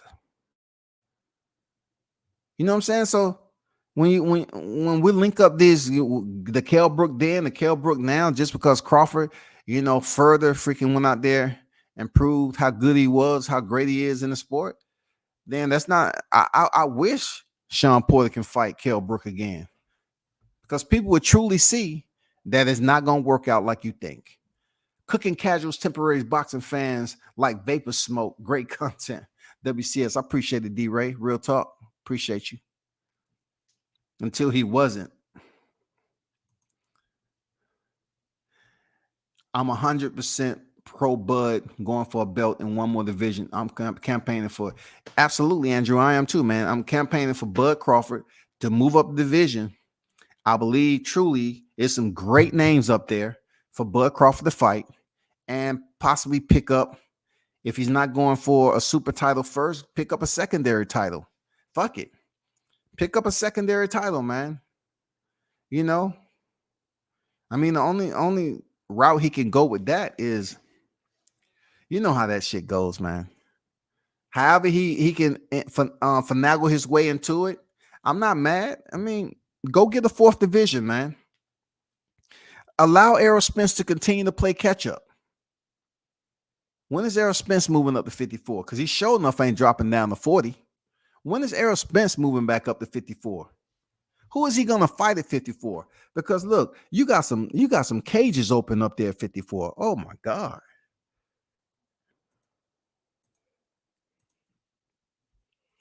PBC trying to convoy 47, 54, 60. I don't blame PBC for doing what they got to do. But right now, everybody's worrying about, Terrence Crawford, concluding his last fight and seeing what's going to happen and all this other shit, several months ago. But the topic at hand is what's going to happen next week. That's what's imminent. It's going to be a good fight. It's going to be a good fight. You're gonna see a different lens to his boxing skills. One thing about Crawford, if some part somehow, some way isn't working out when he's in there actually engaging and what he's the data that he's collecting, if it isn't working out for him, he makes the changes quickly. He collects the data, revise it, and once it's redistributed, the distribution is effective. He redistributes the collected data, and it's effective. That's what I like. He don't waste time, man.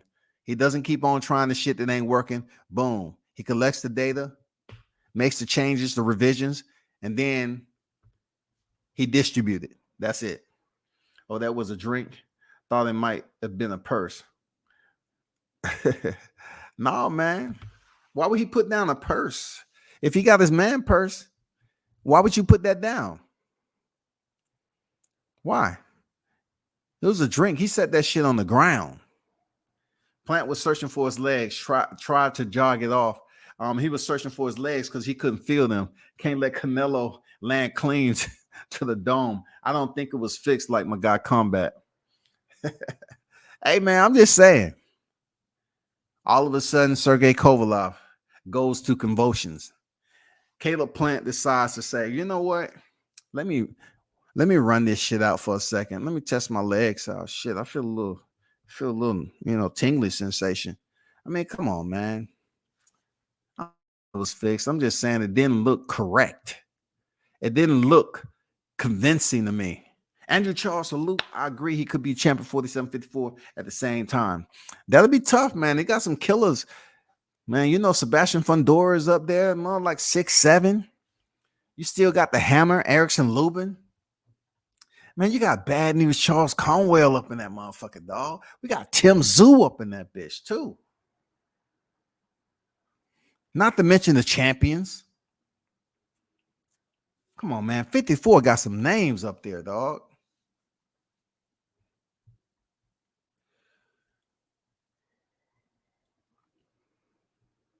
When Spence going to move back up?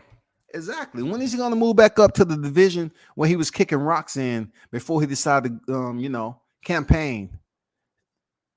You know what I'm saying? At 47. Something about Alejandro Barrera allowed Spence to say, oh, this is the guy. I'm going to make my change. I'm going to finally make a committed decision when I fight Alejandro Barrera, and I'm going to stay down at welterweight. Cool. That's 9 fights in welterweight that he's been fighting consistently at the 47 division. So when I told people that, they was like, what the fuck are you talking about? And then I said, look it up on BoxRec then. Shit. The man hasn't been campaigning at 47 all his career. In the meantime, Terrence Crawford is a 3-division world champion. 3 divisions. 3 divisions. And he is the formerly undisputed junior welterweight world champion in the 4-belt era. 3 divisions. And the names that he's being compared with in criticism is Sean Porter and Errol Spence, who have just earned titles at a single freaking division. Nobody's really comparing Terrence Crawford to Danny Garcia. You know that? They don't talk about Danny Garcia. They're not talking about Danny Garcia. Real talk. And I dropped the link in there. I was thinking some people going to, pull up for the smoke. But, they don't want to show World Combat Sports no love. But check this out, though. I'm going to do what I got to do regardless, man, because I love the cover of the sport. Checked out the articles. I never really mentioned my website, worldcombatsports.com. Well, all the articles you see on there, I wrote them. You know what I'm saying? I do videography, photography. I'm not anything huge. I am retired military, so I don't have to do this every day. You know what I'm saying? I'm thankful. I'm blessing. I'm blessed. I thank God. I do this live stuff every now and then. But most of it, I like getting content from the fighters. I totally enjoy the ones who tune into the channel The ones who show up all the time, man. That's real talk. Appreciate y'all for showing love to the channel. For real. Check out the content on YouTube. I got a bum ass video dropping that I never released of some individuals that I know for a fact people don't have these individuals. And see, I don't release stuff right away sometimes because people don't know some of these fighters. So I don't want their video to be out there and they say, oh, look at this. I always want something attached to it. Now I got a vid that I did a ways back. And it has several fighters on here who have advanced in their career. And you're gonna see. You're gonna see who I'm talking about. You're gonna say, wow, he interviewed them. That's so and so right there. Oh shit. And that's why I cover these damn, regional fight cards, because it has some diamonds on there.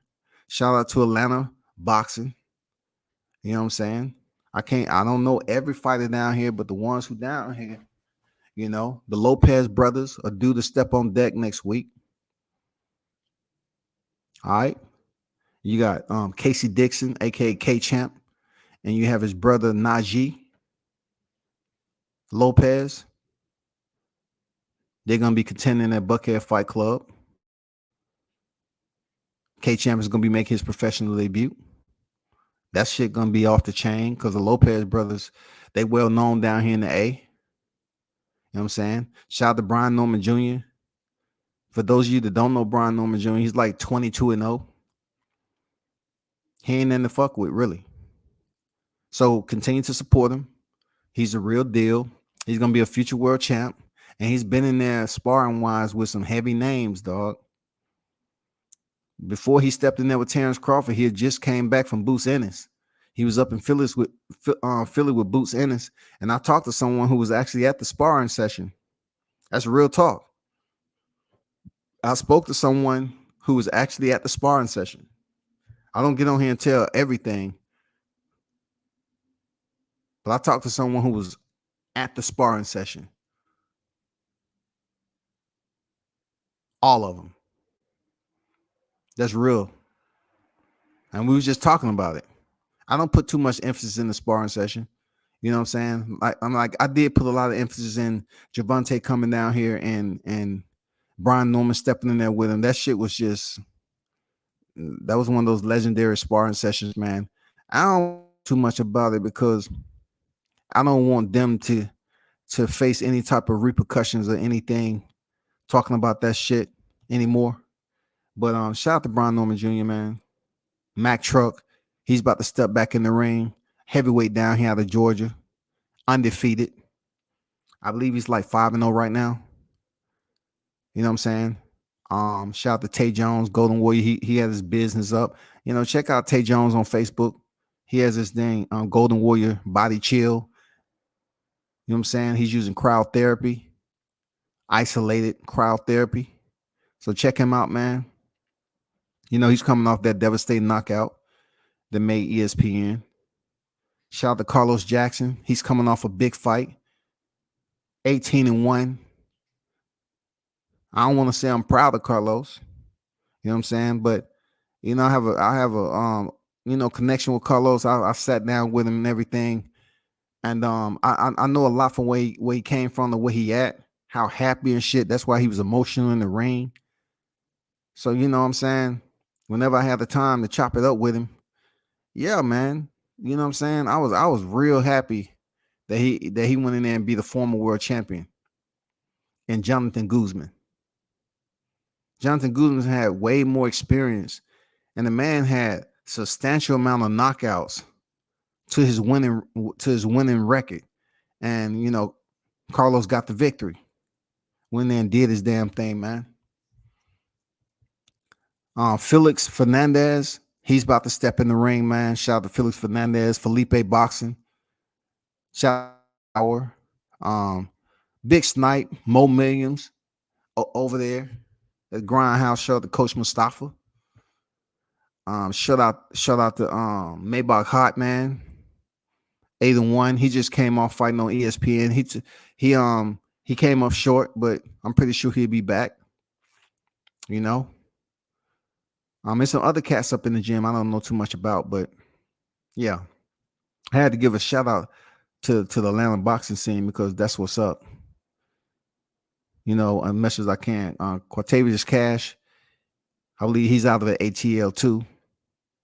Um, a fighter that's not out of Atlanta and a team that I work with all the time for quite some time now is Michael Williams Jr. to set the fight John Bowser. Like I said before, like I said again, we have no reason to just go in on John Bowser like that. I have no reason. Michael Williams Jr. is a stand-up dude, man. He has stuff going for him in life, but he's stepping in there with the toughest fighter of his career, in John Bowser. John Bowser's 15-0. Michael Williams Jr. is 19-0. Both of them undefeated, and they putting their O's on the line. And it's a top-rank affair. So the fight will go down. Just because you've seen other situations where we was calling out boxers, every boxer isn't the same.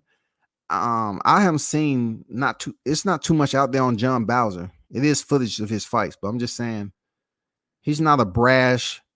He doesn't have brash bravado, trash talking shit. But they will be going down December 11th. They will be answering the bell. Boy Wonder going in there against John Bowser. Put everything on the line, man. They're all on the line. December 11th, Madison Square Garden. So that's a big fight. Of course, I'm going with Team Williams Jr., man. You know what it is. Don't play. You know what I'm saying? I'm going with Team Williams Jr. to get the victory. I really can't sit up here and predict anything except it's going to be a good fight. Real talk. It's Friday. I know some of y'all about to head out to the club or something like that. Appreciate y'all for pulling up. Let me get these last comments. I watched the fight twice. Canelo hit Plant everywhere he could until he wore him down. Plant couldn't get off the ropes and Canelo took him out. Man, he was just, Sir Ken, I understand that, but he was just talking in the ninth though. Like he was all jipper and shit. Like this is the 9th round out of 12. The 9th round out of 12. He was just talking. Okay, why wasn't Canelo just going all in at that time? You know what I'm saying? Why he just didn't get him out? Why take him out in the 11th? I mean, it is what it is, man. He got the win. How's Fundora so lanky with those wide ass shoulders? I know, man. Fundora is a gifted boxer. But mark my words, Sebastian Fundora's first loss is gonna come via knockout. Watch what I tell you. Sebastian Love with those lanky arms and those broad shoulders, right? If he ain't having joint problems already, he's going to. And then he loves fighting on the inside, dog. He's dare to be hit. He's dare to be hit. If you have the power to earn his respect, his body is dare to be hit. Where the body is, the head will fall. I'm telling you. Look at some of his previous fights with Danny Lewis, I believe his name was. Very short fighter. He was touching Fundora up, man. He was touching Fundora up. And then not to mention my boy, Jamonte Clark. I just seen him down here. He was in Atlanta. Shout out to Jamonte Clark, man. Jamonte Clark, in my opinion, he would have beat Sebastian Fundora. It would have elevated his career too. I believe he won that fight against Fundora. Seriously. That shit was embarrassing enough. I'm glad a real fight didn't break out with Charlo twins and Hurd. The situation did show us more about the Charlos, though. Can't be getting smacked out there. True words, bro. I mean, we're talking about the way they went in on Hurd when he was unified champion. They was disrespectful. They quickly, when you heard Charlo in this particular vid, he's talking about he'd kill his wife and his daughter or whatever the fuck he was talking about allegedly. What the fuck is going on with Jermell Charlo, man? You're threatening someone's family? Man, I can't even talk about that shit, dog. Like, come on, man. We all know that shit. We have dudes on here just off conversations. Fuck you up. Bitch ass nigga, you ain't shit. Your kid ain't shit. Your dog ain't shit. Your fish ain't shit. You all ain't, you know what I'm saying? Imagine somebody saying that in a combat sport Talking about what they'll do to your family. Come on, man. I fuck with Tower Inferno, Sebastian Fondor. Y'all ain't cracking jokes on his name. Yeah, man. You know, Sebastian, man, he a cool cat. But who they sleeping on, though, is Gilberto Ramirez, Zerto. A lot of people mention Zerto, but look him up. He was the former 168-pound WBO champion. All right. Check out Zerto, man. He has a big fight coming up. Yeah, Andrew said Team Williams for sure, man. But y'all continue, to rock with the channel. You know what I'm saying? I appreciate that everyone pulled up on this Friday, man. We got a big fight card coming down real soon, bro. Like real talk. This fight card is coming up real soon. It's going to be here very quick. And look, I appreciate y'all cooking tonight, man. I appreciate y'all dropping to the channel next week. It should be just as fire, but in a different location. It's going down. If I'm indeed in the area, I should be, though. It's definitely going to be media, and we're ready to make it happen. You know, I used to go out to Vegas with no press credentials, man, and get that shit. So I'm going to go fishing. I hope to see Errol Spence walking around or whatever, because I'm definitely going to ask him some questions. And, you know, these boxers have been known to slap phones out of people's hands and shit like that. I mean, which I think is just childish as fuck.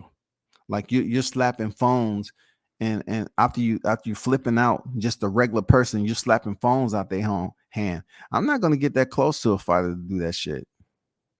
You know what I'm saying? I'm not. We got fighters just slapping phones and punching regular people. Nah, bro. But stay tuned. Y'all stay tuned, man. Y'all continue to do what you do. Support the channel, man. I appreciate all y'all. One love, you know. Turn up and tune in to World Combat Sports, man.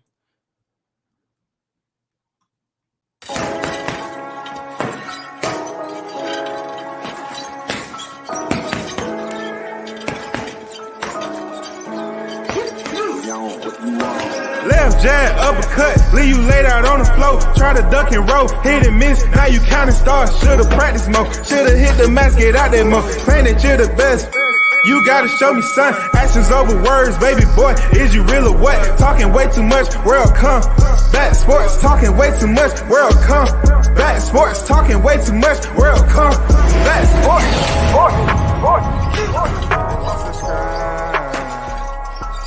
Subscribe.